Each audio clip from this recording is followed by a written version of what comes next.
BA भाग तृतीय में हमने कल दुर्खिम की जीवनी को पढ़ा। आज हम दुर्खिम के प्रमुख सिद्धांत सामाजिक एकता के सिद्धांत का अध्ययन करेंगे। दुर्खिम की सुप्रसिद्ध पुस्तक सोशल डिवीजन ऑफ लेबर दो भागों में बंटी हुई है। प्रथम भाग में सामाजिक एकता का विश्लेषण है तथा द्वितीय भाग में सामाजिक श्रम विभाजन का अध्ययन।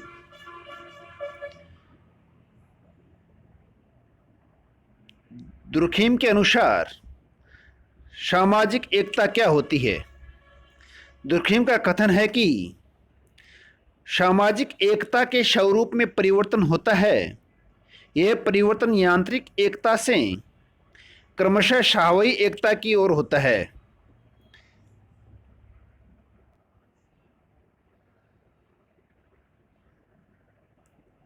अतः सामाजिक एकता के दो विभिन्न रूप हैं। प्रथम यांत्रिक एकता और दूसरी सावयवी एकता। यांत्रिक एकता की विशेषता जहाँ एकरूपता है, वहीं सावयवी एकता की विशेषता विभिन्नता। दुर्खिम के शब्दों में यांत्रिक एकता तभी संभव होती है जब व्यक्ति का व्यक्तित्व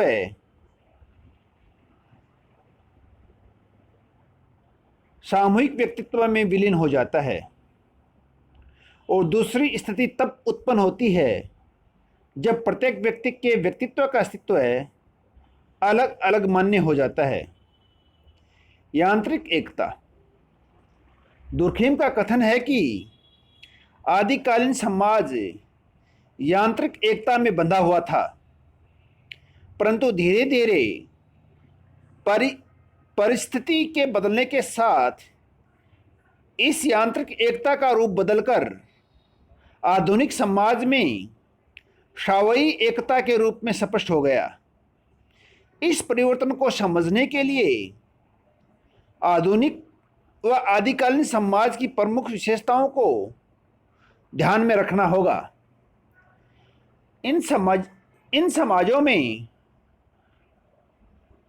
अर्थात आदिकालीन समाजों में इनका संगठन छोटे आकार का होता था। आदिकालीन समाजों में आवश्यकताएं बहुत कम थी।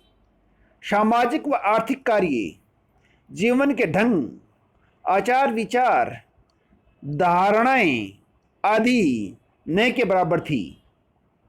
इसके सदस्यों में मानसिक व नैतिक आधार पर अत्यधिक समानता थी। साथ ही उन पर जनमत, परंपरा, धर्म आदि का दबाव रहता था। इन सब के फलस्वरूप उस समय व्यक्तिगत समानता के आधार पर एक ठोस एकता होती थी, क्योंकि सामाजिक या व्यक्ति के जीवन में किसी भी पहलू में विभिन्नता शायद ही मिलती हो। इस ठोस एकता को दुर्खिम ने यांत्रिक एकता कहा, क्योंकि उस समय जो सब लोग जनमत, परंपरा, धर्म और राजा के दबाव से आंख मूंद कर यंत्रवत कार्य करते थे। परंपरा आदि का इतना प्रभाव होता था कि व्यक्ति के रूप में किसी का कोई महत्व नहीं था, और व्यक्ति का व्यक्तिगत सामूहिक व्यक्तित्व में मिल जाता था। उसके अपने व्यक्तित्व का अस्तित्व मिट जाता था। वह समाज के साथ यंत्रवत काम करता और आदेशों का पालन करता था। अब सावयवी एकता को पढ़ेंगे। समय के साथ धीरे धीरे जनसंख्या बढ़ी और उसी के साथ आवश्यकताएं भी बढ़ी। इन आवश्यकताओं में भी अनेक भिन्नताएं आ गई।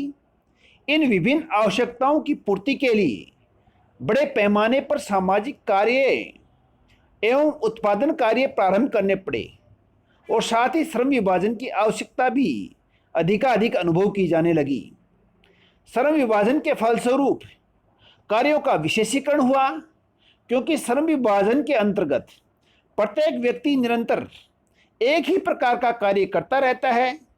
इस विशेषीकरण के फलस्वरूप व्यक्तिगत भिन्नता उत्तरोत्तर बढ़ती गई और उसी के साथ विभिन्न प्रकार के स्वार्थों का जन्म हुआ। साथ ही श्रम विभाजन के फलस्वरूप अनेक प्रकार के पेशा समूह बनते चले गए। श्रम विभाजन और विशेषीकरण के कारण व्यक्ति का महत्व बढ़ता गया। इस प्रकार सामाजिक और व्यक्तिगत जीवन के प्रत्येक पहलू से भिन्नता का साम्राज्य पैदा हुआ। इससे प्राचीन समाजों की भांति व्यक्तिगत समानता के आधार पर सामाजिक एकता को बनाए रखना असंभव था, परंतु इसके स्थान पर दूसरे किसी सूत्र या बंधन की आवश्यकता अनुभव की गई, जो कि समाज की एकता को बनाए रख सके। यह बंधन आधुनिक समाज में श्रम विभाजन के रूप में देखने को मिलता है, क्योंकि श्रम विभाजन में विभाजन होने पर भी एकता या संगठन या सहयोग की आवश्यकता होती है। किसी प्रकार के श्रम विभाजन में सहयोगिता का होना प्रथम आवश्यक तत्व है, क्योंकि श्रम विभाजन के अंतर्गत प्रत्येक व्यक्ति एक विशेष प्रकार का कार्य करता है, जबकि उसे आवश्यकताएं विभिन्न कार्यों की एवं सेवाओं की होती हैं। यह आवश्यकता प्रत्येक व्यक्ति को दूसरे व्यक्तियों के साथ एक सूत्र में बांध देती हैं और दूसरों के साथ सहयोग करने को बाध्य करती हैं। धन्यवाद।